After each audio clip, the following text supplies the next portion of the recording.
Hello student, welcome to lesson planner. তো আজকে আমি অভিব্যক্তি এবং অভিযোজন অর্থাৎ তোমাদের ইউনিট 4 চ্যাপ্টারে কিছু কোশ্চেন পড়াই, কারণ আমাদের পুরো সিলেবাসটাই আমরা কমপ্লিট করেছি। এবং সেই সাথে বলে রাখি, তোমরা বইটা পড়ো এবং কোথাও যদি কোনো বুঝতে অসুবিধা হয় তাহলে তোমরা প্লিজ কমেন্টে জানাও। যে কোনো ভিডিওর কমেন্টেই জানাতে পারো যে কোনটা তোমাদের বুঝতে অসুবিধা হচ্ছে বা কোনটা আরেকবার ব্যাখ্যা করলে তোমাদের একটু সুবিধা হয়, বা কোন জায়গাটা আরো একটু ডেসক্রাইব করলে আরো একটু বেশি গভীরে ঢুকে ব্যাখ্যা করলে সুবিধা হয়। তো সেই জায়গাগুলো তোমরা কমেন্টে জানাতে পারো। তাহলে আমি সেই অনুযায়ী আরেকটা ভিডিও আপলোড করে তোমাদের যে জায়গাগুলো জিজ্ঞাসা আছে তার উপর ভিত্তি করে একটা নতুন ভিডিও বা ক্লাস আপলোড করে দেবো, চ্যানেলের পক্ষ থেকে আপলোড করা হবে। তো এই অভিব্যক্তি এবং অভিযোজন এই চ্যাপ্টারের কিছু কোশ্চেন আমরা আজকে করি। আগে আমরা যে আজ অভিযোজন গুলো সেগুলোর থেকে আগে যে অভিব্যক্তির জায়গা পোর্শনটুকু আছে সেখান থেকে আজকে কিছু আমরা কোশ্চেন করি, যেগুলো পরীক্ষায় আসার মতো এবং কোনো না কোনো সালে মাধ্যমিক পরীক্ষায় এসছে সেরকম কিছু কোশ্চেন। তো প্রথম প্রশ্ন হচ্ছে, এছাড়াও এই প্রশ্নগুলো বাদ দিয়ে আমি তোমাদের আজকে কিছু কিছু ছোট ছোট কোশ্চেন বলবো যেগুলো তোমাদের পরীক্ষায় আসার মতো। তো তোমরা সবাই সঙ্গে থাকো, ভিডিওটা লাস্ট অব্দি দেখো, তাহলে তোমাদের বুঝতে সুবিধা হবে। তো প্রথম কোশ্চেন হচ্ছে, আদি পৃথিবীতে অজৈব যৌগ থেকে কিভাবে জৈব যৌগ সৃষ্টি হয়েছে তার সপক্ষে মিলার এবং উরের পরীক্ষাটি বর্ণনা করো। তাহলে কোন পরীক্ষা বর্ণনা করতে বলেছে? বিজ্ঞানী মিলার এবং উরের পরীক্ষা, স্ট্যানলি মিলার এবং হ্যারল্ড উরের পরীক্ষা। তো তোমরা মনে করে দেখো, এই পরীক্ষার ক্লাসটা আমি করিয়েছিলাম তোমাদেরকে, যে একটাই ক্লাসে আমি পুরো মিলার এবং উরের পরীক্ষাটা ব্যাখ্যা করেছিলাম। সে একটা চোঙের মতো ছবি এঁকে এখানে ফুটছে, এখানে আগুন ছিল, একটা বড় পাত্র ছিল, সেই পাত্র থেকে জল বাষ্প হয়ে এখানে নলের মাধ্যমে গিয়ে এখানে একটা বড় পাত্র, মানে বড় কন্টেইনারে এসে এখান থেকে জমা হয়ে দিয়ে এখানে আবার ঠান্ডা হয়ে এটা আবার এসে এখানে দেয়া হচ্ছে। তো এখানটায় কি দেওয়া হচ্ছিল? এখানটায় বৈদ্যুতিক স্পার্ক দেওয়া হচ্ছে। যে এখানকার টেম্পারেচার কত ছিল? 600 ডিগ্রি থেকে 800 ডিগ্রি সেন্টিগ্রেড তাপমাত্রা ছিল। আর কি কি ছিল এখানে? যে জলটা ছিল সেই জলের মধ্যে কি কি ছিল? আহ অ্যামোনিয়া, মিথেন এবং হাইড্রোজেন। তার অনুপাত কি ছিল? আহ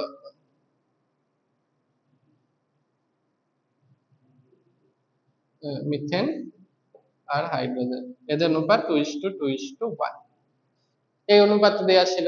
তো এই পরীক্ষাটা তোমাদের ব্যাখ্যা করে বলা আছে কিভাবে। তো এটার অ্যান্সার আমরা কিভাবে লিখবো, ছবিটা পারলে আঁকবো, আমরা দেওয়ার চেষ্টা করো ছবিটা। আর আমরা অ্যান্সার কি কি ভাবে লিখবো সেগুলো আমরা একটু ব্যাখ্যা করি। তো প্রথমে লিখবো কি নেওয়া হয়েছিল।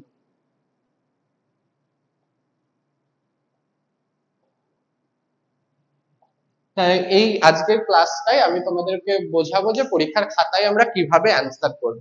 প্রথমে মিলার এবং উরের পরীক্ষাটার একটু ভূমিকা লিখে নেব। ভূমিকা বলতে প্রথমে একটু সূচনা বা ভূমিকা লিখবো, যে স্ট্যানলি মিলার এবং হ্যারল্ড উরে এই পরীক্ষাটা করেছিলেন। তাদের কিসের সাপে কেন করেছিলেন? যে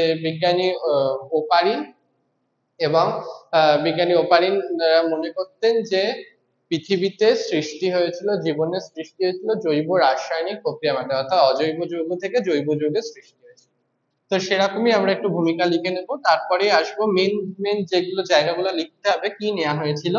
এই মিথেন, অ্যামোনিয়া, মিথেন এবং হাইড্রোজেনের 2:2:1 অনুপাতে মিশ্রণ নেওয়া হয়েছিল, এটা অবশ্যই লিখতে হবে।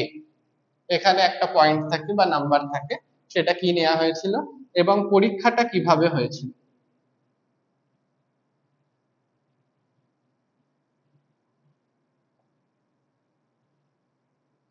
পরীক্ষা সেকেন্ডে আমরা লিখবো, মানে কি এরকম কি নেওয়া হয়েছিল এরকম পয়েন্ট করব না, কিন্তু লেখার মধ্যে কি কি রাখবো আমরা সেই পয়েন্টগুলো আমি বলছি, যে কি কি রাখতে হবে সেগুলো তোমরা একটু মাথায় গেঁথে নাও।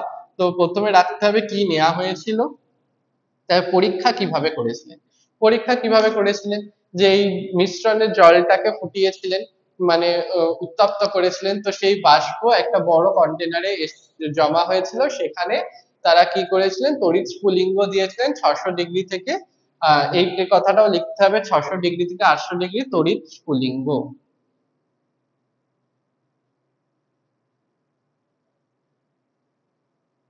তড়িৎ স্ফুলিঙ্গ দিয়েছিলেন 600 থেকে 800 ডিগ্রি সেন্টিগ্রেডে, এই কথাটাও তোমাদের অবশ্যই মেনশন করতে হবে। তো এখানে কি কি ছিল, অ্যামোনিয়া, মিথেন, হাইড্রোজেন এবং জলীয় বাষ্পর যে মিশ্রণটা ছিল বাষ্প, সেটাকে 600 ডিগ্রি থেকে 800 ডিগ্রি সেন্টিগ্রেড উষ্ণতায় তড়িৎ স্ফুলিঙ্গে উত্তপ্ত করে তারপরে একটা নলের মাধ্যমে ঠান্ডা করা হয়, অর্থাৎ নলের মাধ্যমে নিচে নেমে এখানে একটা কন্টেইনার ছিল, সেই কন্টেইনারে সেটাকে স্টোর করা হচ্ছিল।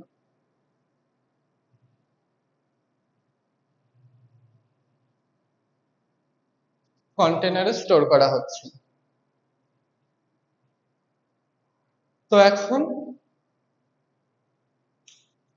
হচ্ছে যে উত্তপ্ত বাষ্পটা, সেটা একটা নলের মাধ্যমে এসে এখানে কি করা হচ্ছিল, উষ্ণ জল দিয়ে, সরি ঠান্ডা জলটা দিয়ে উষ্ণ জল বের করে নেওয়া হচ্ছিল, ফলে বাষ্পটা ঠান্ডা হচ্ছিল এবং সেই ঠান্ডা জলীয় বাষ্পটা কি হয়, জলীয় বাষ্প ঠান্ডা হয়ে গেলে বিন্দু বিন্দু আকারে জমা হয় জল। তো সেই জলটাকে আমরা একটা কন্টেনারে ইয়ে করলাম, কন্টেনারে ধরা হয়েছিল, কারা করেছিলেন, মিলার এবং উনি কন্টেনারে সঞ্চয় করেছিলেন। তো এই পরীক্ষাটা কতদিন ধরে হয়েছিল, 18 দিন, এটাও তোমাদের উল্লেখ করতে হবে, 18 দিন ধরে পরীক্ষাটা করেছিলেন। এবং এই যে জলটা তারা সংগ্রহ করেছিলেন, এই জলের মধ্যে তারা কি কি পেয়েছিলেন সেইটা অবশ্যই মেনশন করতে হবে। তো আহ প্রাপ্ত উপাদান, প্রথমে কি নেওয়া হয়েছিল, অর্থাৎ কি উপাদান দেওয়া হয়েছিল, তারপরে পরীক্ষার শেষে প্রাপ্ত উপাদান, এই পয়েন্টটা তো তোমাদের অবশ্যই লিখতে হবে, কি কি পাওয়া গেছিল। বিভিন্ন প্রকার অ্যালডল পাওয়া গেছিল, হাইড্রোকার্বন শৃঙ্খল পাওয়া গেছিল, বিভিন্ন প্রকার অ্যাসিড, ল্যাকটিক অ্যাসিড, যেগুলো তোমাদের মিলার এবং উনের পরীক্ষা করানোর সময় ক্লাসে পড়িয়েছিলাম, তোমরা ওই ভিডিওটা ভালো করে দেখে নেবে, তাহলে তোমাদের লিখতে আরো সুবিধা হবে। তা প্রাপ্ত উপাদান, আর তারপরে লিখবো হচ্ছে সিদ্ধান্ত, এইটাও তোমাদের একটু লিখতে হবে, কারণ সিদ্ধান্ত, তারা এই পরীক্ষাটা থেকে কি সিদ্ধান্তে এসেছিলেন। তারা এই পরীক্ষা থেকে কি পেয়েছিলেন, অ্যামোনিয়া, মিথেন এবং হাইড্রোজেনের যে যে জলীয় মিশ্রণটা নিয়েছিলেন, তা থেকে তারা শেষে কি পাচ্ছেন, পাচ্ছেন হচ্ছে বিভিন্ন প্রকার জৈব যৌগ, অ্যালডল, কিটোন, বিভিন্ন প্রকার হাইড্রোকার্বন শৃঙ্খল, তারপরে তারা পেয়েছিলেন নিউক্লিওটাইড, অ্যাডেনিন পেয়েছিলেন, এছাড়া আর কি বিভিন্ন প্রকার acid, lactic acid, formic acid, acetic acid ইত্যাদি অ্যাসিড পেয়েছিলেন। তো এইগুলোর পাওয়ার পর তারা সিদ্ধান্তে আসেন যে এটা যেহেতু তারা কি সৃষ্টি করেছিলেন, আদি পৃথিবীর পরিবেশের মতো একটা কৃত্রিম পরিবেশ তারা পরীক্ষাগারে সৃষ্টি করে পরীক্ষাটা করেছেন। তো এর ফলে তারা হচ্ছে সিদ্ধান্তে আসেন যে আদি পৃথিবীতেও ঠিক এরকম ভাবে, অর্থাৎ যে উচ্চ তাপমাত্রা পৃথিবী ছিল, এছাড়া উচ্চ তাপমাত্রা কিসের জন্য হয়েছে, অগ্নুৎপাতের জন্য, বজ্রপাতের জন্য, এছাড়া সূর্য রশ্মির ইউভি, সূর্য রশ্মির মহাজাগতিক রশ্মি এবং সূর্য রশ্মির কি অংশটা, ইউভি রশ্মি, অতিবেগুনি রশ্মি ইত্যাদির প্রভাবে তৎকালীন পরিবেশে, অর্থাৎ সেই আদি পৃথিবীর পরিবেশে যে সকল মুক্ত গ্যাস গুলো ছিল, সেখান থেকে তারা নিজেদের মধ্যে বিক্রিয়া করে এই সকল জৈব যৌগের সৃষ্টি হয়েছে, অর্থাৎ অজৈব যৌগ থেকে জৈব যৌগের সৃষ্টি হয়েছে আদি পৃথিবীতে, তার প্রমাণ সাপেক্ষে তারা এই পরীক্ষাটা করেছে। তাহলে এটা আমাদের লিখতে হবে, তাহলে আমরা এখানে ফুল মার্কস পেতে পারি। তাহলে কি কি লিখবো, কি নেওয়া হয়েছিল, পরীক্ষা কিভাবে করেছিলেন, প্রাপ্ত উপাদান এবং সিদ্ধান্ত, এই দুটো তো তোমাদের অবশ্যই দিতে হবে, প্রাপ্ত উপাদান এবং সিদ্ধান্তটা তো অবশ্যই লিখতেই হবে, না হলে একটা পরীক্ষা করার মানে কি? কেন, পরীক্ষা থেকে যদি আমরা সিদ্ধান্তই উপনীত না হতে পারি, তাহলে পরীক্ষাটা করে কি লাভ, তাই না? তাহলে সিদ্ধান্তটা অবশ্যই লিখতে হবে। তাহলে এটা মুছলাম। আশা করি বুঝতে পেরেছো কিভাবে আমরা পরীক্ষার খাতায় অ্যান্সার করব। এবারে তারপরে কোশ্চেনে আসি, যে জৈব বিবর্তনের সপক্ষে ডারউইনের মতবাদ উদাহরণ সহ ব্যাখ্যা করো। তাহলে কার মতবাদ, ডারউইন। ডারউইনের মতবাদটাও তোমাদের একটা ক্লাসে আমি খুব ডেসক্রিপটিভ ভাবে পড়িয়েছিলাম, যে তার কি কি মতবাদ, তিনি কি কি রেখেছেন। তো ডারউইন, চার্লস ডারউইন তার কোন বইতে মতবাদগুলো রেখেছেন? On the origin of species by means of natural selection. পারলে বইটার নাম তোমরা উল্লেখ করো। ডারউইন এই বইতে রেখেছিলেন। এবং ডারউইন আমি একটু বলে নিই তিনি কিভাবে পেয়েছিলেন। তিনি ডারউইন HMS ভিগাল নামক জাহাজে করে গ্যালাপাগোস দ্বীপপুঞ্জে পর্যবেক্ষণ করেছিলেন সেখানকার ফিঞ্চ পাখির ওপর। তারপরে এবং বিভিন্ন পর্যবেক্ষণের মাধ্যমে তিনি তার থিওরি অর্থাৎ তার মতবাদ, কি মতবাদ? প্রাকৃতিক নির্বাচনবাদ। প্রাকৃতিক নির্বাচনবাদ। প্রাকৃতিক নির্বাচনবাদ। তো জীব বিবর্তনের সপক্ষে ডারউইনের মতবাদ না দিয়েও কোশ্চেনটা বা প্রশ্নটা এইভাবে আসতে পারে যে প্রাকৃতিক নির্বাচনবাদ বলতে কি বোঝো? তখন কিন্তু আমাদের ডারউইনের মতবাদটাই লিখতে হবে। তো তার মতবাদ অনুযায়ী তোমাদের ক্লাসে পড়ানো আছে যে কি কি তিনি মতবাদ দিয়েছিলেন। তো আমি জাস্ট পয়েন্ট গুলো বলছি। অত্যধিক জন্মহার,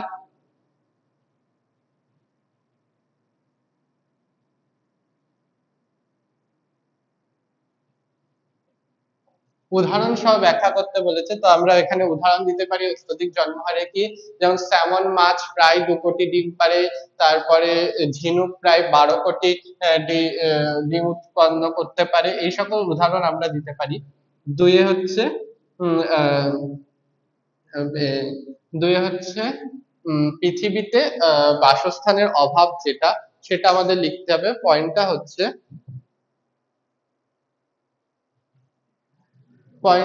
হচ্ছে সীমিত খাদ্য এবং বাসস্থান।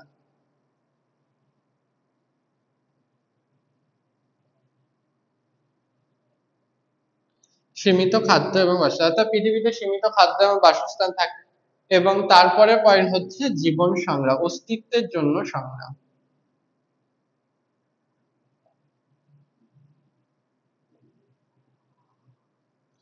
অস্তিত্বের জন্য সংগ্রাম, এই পয়েন্টটা তোমাদের জন্য খুবই গুরুত্বপূর্ণ এবং এটা তো অবশ্যই লিখতেই হবে। কারণ ডারউইনের মতবাদের যে ব্যাখ্যা বা মতবাদ যেটার উপর দাঁড়িয়ে আছে অস্তিত্বের জন্য সংগ্রাম, বা এই অস্তিত্বের জন্য সংগ্রাম, এবং তারপরেই আসছে প্রাকৃতিক নির্বাচনবাদ। তো এই অস্তিত্বের জন্য সংগ্রাম কথাটা তোমাদের অবশ্যই লিখতে হবে। এর মধ্যে 3টে পয়েন্ট দেবো আমরা: অন্তঃপ্রজাতি সংগ্রাম, আন্তঃপ্রজাতি সংগ্রাম এবং পরিবেশের সাথে সংগ্রাম।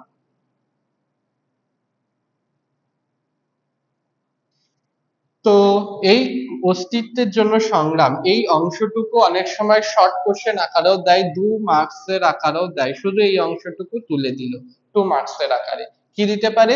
যে অস্তিত্বের জন্য সংগ্রাম কথাটা উদাহরণ সহ ব্যাখ্যা করো। তখন আমরা কি লিখবো? অস্তিত্বের জন্য সংগ্রাম 3 প্রকারের।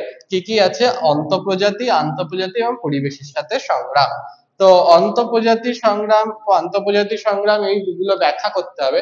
তো অন্তঃপ্রজাতি সংগ্রাম হচ্ছে অন্তঃপ্রজাতি সংগ্রাম বলতে একই প্রজাতির দুটো জীবের মধ্যে সংগ্রাম। যেমন খাদ্যের জন্য দুটো হরিণের মধ্যে লড়াই হতে পারে, বা হচ্ছে জীবন সঙ্গী অর্থাৎ সেক্স পার্টনার চুজ করার জন্য দুটো পুরুষ হরিণ বা যে কোনো দুটো পুরুষ প্রাণীর মধ্যে লড়াই হতে পারে। এগুলো হচ্ছে অন্তঃপ্রজাতি সংগ্রাম। দেন আন্তঃপ্রজাতি সংগ্রাম অর্থাৎ দুটো ভিন্ন প্রজাতির জীবের মধ্যে, যেমন খাদ্য-খাদক সম্পর্কযুক্ত প্রাণী বাঘ এবং হরিণ, এদের মধ্যে যে সংগ্রামটা সেটা আন্তঃপ্রজাতি সংগ্রাম। আর পরিবেশের সাথে সংগ্রাম অর্থাৎ পরিবেশের যে দুর্যোগ আছে, যেমন ঝড়, খরা, বন্যা, অগ্নুৎপাত, তুষারপাত ইত্যাদি যে সকল প্রতিকূল পরিবেশ তার সাথে মোকাবিলা করা বা সংগ্রাম করাটা হচ্ছে পরিবেশের সাথে সংগ্রাম। তো এই 3 প্রকার সংগ্রামে জয়ী যে সকল জীব থাকবে তার ক্ষেত্রে কি হবে? সেই জীবরা হবে যোগ্যতমের উদ্বর্তন। ও, যোগ্যতমের উৎপত্তনের আগে আরেকটা পয়েন্ট আছে যেখানে আছে ভেদ বা প্রকরণ যুক্ত হবে, তারপরে যোগ্যতমের উদ্বর্তন।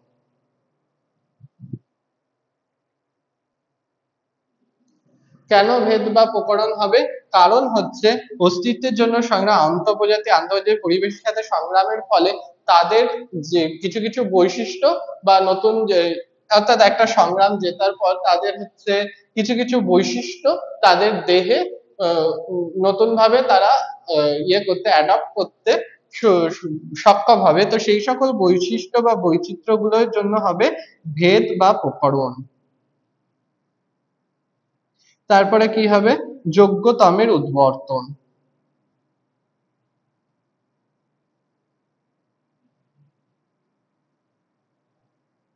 যোগ্যতমের উদ্বর্তনের পরে কি হবে? যোগ্যতমের উদ্বর্তন হলো তারপরে হবে নতুন প্রজাতির সৃষ্টি। যোগ্যতমের উদ্বর্তন, ভেদ বা প্রকরণ, যোগ্যতমের উদ্বর্তন, নতুন প্রজাতি সৃষ্টি কিসের মাধ্যমে? প্রাকৃতিক নির্বাচনবাদ। এইখানে কথাটা হলো প্রাকৃতিক নির্বাচনবাদ। ভালো কথা, তাহলে তোমরা লিখে দেবে প্রাকৃতিক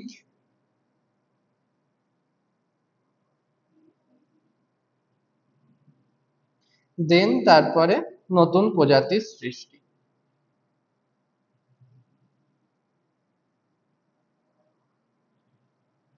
তাহলে কি হচ্ছে? প্রাকৃতিক নির্বাচনবাদ এবং নতুন প্রজাতির সৃষ্টি। তাহলে প্রাকৃতিক নির্বাচন বোঝা গেল কি হচ্ছে, এই বৈশিষ্ট্যের জন্য এই সকল তিনটে সংগ্রামের জন্য ভেদ বা প্রকরণ তাদের মধ্যে আসছে এবং যোগ্যতমের উদ্বর্তন হচ্ছে। অর্থাৎ যে সকল প্রাণীরা জয়ী হচ্ছে তারা যোগ্যতমের উদ্বর্তন হিসেবে বিবেচিত হচ্ছে, কারণ তাদের মধ্যে নতুন বৈশিষ্ট্যের সঞ্চারণ ঘটছে, এবং যারা পরাজিত হচ্ছে তারা প্রকৃতি থেকে হারিয়ে যাচ্ছে অর্থাৎ মারা যাচ্ছে। তারপরে প্রাকৃতিক নির্বাচনবাদ হচ্ছে, অর্থাৎ প্রকৃতি নির্বাচন করে নিচ্ছে তাদেরকে এবং নতুন প্রজাতির সৃষ্টি, অর্থাৎ যে সকল বৈশিষ্ট্য তাদের সঞ্চারিত হয়েছে সেগুলো এক জেনারেশন থেকে পরবর্তী জেনারেশনে সঞ্চারিত হওয়ার মাধ্যমে নতুন প্রজাতির সৃষ্টি। তো এই সকল পয়েন্ট গুলো তোমাদের ক্লাসে ডেসক্রিপ্ট করে অর্থাৎ ব্যাখ্যা করা আছে, তোমরা ওখান থেকে দেখে নিও, বুঝে নিও। আবার বুঝতে না পারলে কমেন্টে লিখো, আমি আবার বুঝিয়ে দেবো। এটা গেল প্রাকৃতিক নির্বাচন বা ডারউইনের। তো সেখান থেকে আসতে পারে আরেকটা কোশ্চেন, তোমরা পড়ে রাখবে ডারউইনের মতবাদের ত্রুটি। এই কোশ্চেনটা তোমরা একটু পড়ে রাখবে। ডারউইনের মতবাদের ত্রুটি। ত্রুটি কি কি হতে পারে? এক, তিনি ভেদ বা প্রকরণকে কিভাবে আসছে এবং কিভাবে তা পরবর্তী জেনারেশনে সঞ্চারিত হচ্ছে সেটার ব্যাখ্যা করতে পারেননি। দুই, তিনি মিউটেশন তত্ত্বের ব্যাখ্যা দিতে পারেননি। মিউটেশনের ব্যাখ্যা দিতে পারেননি। অর্থাৎ এই মতবাদ, ডারউইনের মতবাদ আর প্রাকৃতিক নির্বাচনবাদ মিউটেশনের ব্যাখ্যা দিতে পারে না। এই কোশ্চেনটা অনেক সময় আসে যে ডারউইনের মতবাদের ত্রুটিগুলো কি কি, বা প্রাকৃতিক নির্বাচনবাদের ত্রুটি লেখো। মিউটেশনের ব্যাখ্যা দিতে পারেননি, ভেদ বা প্রকরণ কিভাবে নতুন প্রজাতি সৃষ্টি করছে তার ব্যাখ্যা দিতে পারেননি, আর হচ্ছে আর কি, অর্থাৎ বিভিন্ন কিছু কিছু প্রাণীতে আমরা দেখি বিভিন্ন বৈশিষ্ট্য থাকে যার জন্য তারা মাঝে মাঝে বিপদেও পড়ে। যেমন হরিণের অনেক বড় যে সকল মানে অনেক বড় এবং সুন্দর দেখতে অনেক হরিণের দেখবে শিং থাকে, অনেক শাখা পোশাখা যুক্ত অনেক বড় শিং থাকে। তো সেই শিং গুলোর কারণে তারা মাঝে মাঝে বিপদে পড়ে। আবার দেখবে যে সকল বাঘ, কিছু কিছু বাঘ যেগুলো এখন বর্তমানে লুপ্ত হয়ে গেছে, তো তাদের অনেক এক্সট্রা বড় দাঁত ছিল। তো সেই সকল দাঁতগুলো বা সেই বড় বিস্তৃত শিং-আলা হরিণ, তো এই সকল বৈশিষ্ট্যগুলো তাদের দিয়ে কেন হয়েছে সেই সকলের ব্যাখ্যা ডারউইনের মতবাদ দিতে পারে। তো এই ত্রুটিগুলো তোমরা একটু ভালো করে পড়বে এবং প্রাকৃতিক নির্বাচনবাদ হিসেবে ডারউইনের মতবাদটা কি সেটা একটু ভালো করে পড়বে। তোমাদের ক্লাসে ভিডিও দেওয়া আছে, সেখান থেকে তোমরা দেখে নেবে। আবার না বুঝতে পারলে কমেন্টে জানিও, আমি আবার বোঝানোর চেষ্টা করব। তারপরে আছে অভিব্যক্তির সপক্ষে ল্যামার্কের মতবাদ। অভিব্যক্তির সপক্ষে ল্যামার্কের মতবাদ যে আমরা কি বলতে পারি? অভিব্যক্তির সপক্ষে ল্যামার্কের মতবাদ প্রধানত একটা হচ্ছে জীবের ওপর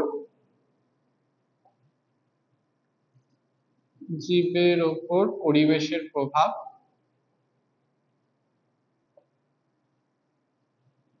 জীবের উপর পরিবেশের প্রভাবটা লিখবো। জাস্ট কি লিখবো ওখানে, যে মানে পরিবেশে যে জীবের যে সকল অঙ্গের পরিবর্তন হয়, বৈশিষ্ট্যের পরিবর্তন হয়, তার তার জন্য পরিবেশের প্রভাবটাই দায়ী থাকে। তার তার দুটো মূল উপপাদ্য বিষয় হচ্ছে অঙ্গের ব্যবহার অপব্যবহার সূত্র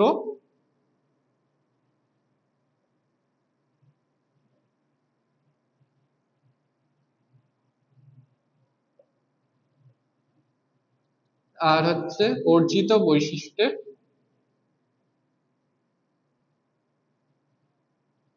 বংশানুসরণ, আর তারপরে নতুন প্রজাতির সৃষ্টি। আর ল্যামার্কের মতবাদের মূল বিষয় হচ্ছে এইটা, অঙ্গের ব্যবহার অব্যবহার সূত্র এবং অর্জিত বৈশিষ্ট্যের বংশানুসরণ। ল্যামার্কের মতবাদ তোমাদের ক্লাসের ভিডিওতে ব্যাখ্যা করা আছে, সেখান থেকে দেখে নেবে। তা আমি এখানে আরেকটু ছোট করে বলে দিচ্ছি। অঙ্গের ব্যবহার অব্যবহার সূত্র অর্থাৎ কোনো পরিবেশে মানিয়ে নেওয়ার জন্য কোনো প্রজাতি বা কোনো জীবের যে অঙ্গ বা যে অঙ্গটা বেশিবার ব্যবহার করতে হয়, সেই অঙ্গটা পরবর্তী জেনারেশনের শক্তিশালী এবং মজবুত হয়, এবং সেই বৈশিষ্ট্যটা অর্জিত বৈশিষ্ট্যের বংশানুসরণ ঘটে নতুন প্রজাতির সৃষ্টি করে। যেমন অঙ্গের ব্যবহার অব্যবহার সূত্রে উদাহরণ হিসেবে আমরা বলতে পারি, আর উদাহরণ দেবে এক্ষেত্রে, উদাহরণটা দেবে, উদাহরণ দেবে যেমন সাপের পূর্বপুরুষদের পা ছিল, কিন্তু তারা ভূগর্ভস্থ বা ভূমিজ অভিযোজনের ফলে কি হয়েছে, তারা বুকে ভর দিয়ে চলে এবং দীর্ঘদিন ধরে পায়ের ব্যবহার না করার ফলে পা গুলো বর্তমানে তাদের অবলুপ্ত হয়ে গেছে। এছাড়াও যেমন উট পাখির পা গুলো খুব মজবুত, কিন্তু তারা উঠতে অক্ষম, কারণ তারা ডানার ব্যবহার করতো না আগে, শুধু মাটিতে দৌড়ানোর কাজে দৌড়ানোর মাধ্যমে তারা এক স্থান থেকে অন্য স্থানে যেত। তাই ডানার ব্যবহার ক্রমাগত হ্রাসের ফলে তাদের ডানা অবক্ষয় হয়েছে এবং পা অনেক দৃঢ় মজবুত হয়েছে। তারপরে হাঁসের ক্ষেত্রে হাঁসের পায়ে লিপ্তপদ সৃষ্টি, কারণ হাঁস একটা জলচর পাখি, তো তারা জলে খাদ্য সন্ধানের জন্য যাওয়ার জন্য অর্থাৎ জলে সাঁতার কাটার জন্য তাদের পায়ে লিপ্তপদের সৃষ্টি হয়েছে। আবার ঘোড়া, সরি, জিরাফ, অর্থাৎ জিরাফের উঁচু ডালের পাতা অর্থাৎ উঁচু গাছের পাতা খাদ্য হিসেবে গ্রহণ করার জন্য তাদের গলা অনেক লম্বা হয়েছে। তো এটা ল্যামার্ক বলেছে যে অঙ্গের ব্যবহার অব্যবহার সূত্র এবং তার সেই অর্জিত বৈশিষ্ট্যের বংশানুসরণ এবং তার মাধ্যমে নতুন প্রজাতির সৃষ্টি। তো এগুলো তোমাদের ক্লাসের ভিডিওতে বলা আছে, তোমরা আরেকবার সেখান থেকে ভালো করে দেখে নাও, বুঝে নাও, বুঝতে অসুবিধা হলে জানিও। তো এর সাথে সাথে আমি বলছিলাম আরো কিছু কোশ্চেন বলে দেবো যেগুলো তোমাদের ক্লাসের ভিডিওতে পড়ানো আছে। তো সেই কোশ্চেন গুলো হচ্ছে, যদি 2 নম্বরের কোশ্চেনের মধ্যে আমরা ব্যাখ্যা করি, তো কি বলতে পারি, যেমন হচ্ছে ওই কোশ্চেনটা আমি বললাম, আহ, প্রজাতি অর্থাৎ অস্তিত্বের জীবন সংগ্রাম যে কথাটা ছিল, তিন তিন রকমের জীবন সংগ্রাম, সেইটা দিয়ে একটা কোশ্চেন আসতে পারে। এছাড়াও আহ সমবৃত্তীয় অঙ্গ, সমবৃত্তীয় অঙ্গ, সমসমস্ত অঙ্গ কি, সমসমস্ত। আমরা জানি সমবৃত্তি এবং সমসমস্ত অঙ্গ কি। সমবৃত্তি অঙ্গ কি করছে, অপসারী বিবর্তন, আর সমবৃত্তি অঙ্গ অভিসারী বিবর্তন। এইটা তোমাদের ক্লাসের ভিডিওতে ভালো করে ব্যাখ্যা করে দিয়েছে, অপসারী বিবর্তন এবং অভিসারী বিবর্তন কি। আহ আর উদাহরণ দিয়েছি, এক্ষেত্রে দিয়েছি পাখির ডানা, পতঙ্গের ডানা, এক্ষেত্রে দিয়েছি মানুষের হাত, পাখির ডানা, তিমির প্যাডেল, ইত্যাদি ইত্যাদি অঙ্গ অন্তর্গঠন এক। সমসমস্ত ক্ষেত্রে কি, অন্তর্গঠন এক কিন্তু কাজ আলাদা। সমবৃত্তের ক্ষেত্রে গঠন আলাদা কিন্তু কাজ এক, অর্থাৎ একই পরিবেশে অভিযোজন, এটা ভিন্ন পরিবেশে অভিযোজনের জন্য। সমবৃত্তি অঙ্গ, সমসমস্ত অঙ্গ, এইরকমই ছোট ছোট কোশ্চেন গুলো তোমরা একটু ভালো করে দেখে যাবে, যাতে তোমাদের মানে পরীক্ষাটা ভালো হয়। আর কোথাও কোনো বুঝতে অসুবিধা হলে, কোনো কোশ্চেন আটকে গেলে তোমরা কমেন্টে লিখো, আমি আবার বুঝিয়ে দেওয়ার চেষ্টা করবো। আর হচ্ছে একটু ছোট ছোট টার্ম কোনটা জীবন্ত জীবাশ্ম, সেগুলো একটু দেখবে। জীবন্ত জীবাশ্ম, তারপরে হচ্ছে মিসিং লিঙ্ক, কানেকটিভ লিঙ্ক কোনগুলো, মিসিং লিঙ্ক, কানেকটিভ লিঙ্ক, এগুলো সব তোমাদের ক্লাসের ভিডিওতে আমি বলে দিয়েছি কি কি আছে, মিসিং লিঙ্ক, কানেক্টিভ, উদাহরণ সহ বলেছি। এছাড়াও আরেকটা ইম্পর্টেন্ট কোশ্চেন তোমাদের আলাদা করে এবং শর্টেও ব্যাখ্যা করেছি, যে কোশ্চেন হচ্ছে উম, বিবর্তনের সপক্ষে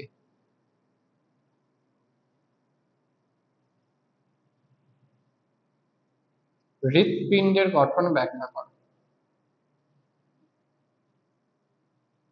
এটা খুবই একটা ইম্পর্টেন্ট কোশ্চেন। বিবর্তনের সম্পর্কে হৃৎপিণ্ডের কথা, অর্থাৎ মাছের হৃৎপিণ্ড থেকে কিভাবে, মাছের সরল হৃৎপিণ্ড থেকে কিভাবে জটিলতর হৃৎপিণ্ড আমাদের মানুষ এবং পাখিদের হৃৎপিণ্ড সৃষ্টি হয়েছে তার গঠন আমি ব্যাখ্যা করে দিয়েছি ক্লাসে, শর্টসেও ব্যাখ্যা করা আছে, তোমরা সেখান থেকে দেখো। তো এই সকল কোশ্চেন গুলো আমার মনে হয়েছে তোমাদের সাথে আলোচনা করা দরকার, তাই আজকের ক্লাসে, যেহেতু সিলেবাস শেষ হয়ে গেছে, তাই আজকের ক্লাসে তোমাদের সাথে আলোচনা করলাম। এরপর আরো এরকম অনেক কোশ্চেন নিয়ে আমি পরের ক্লাসেও আসবো তোমাদের সাথে আলোচনা করতে।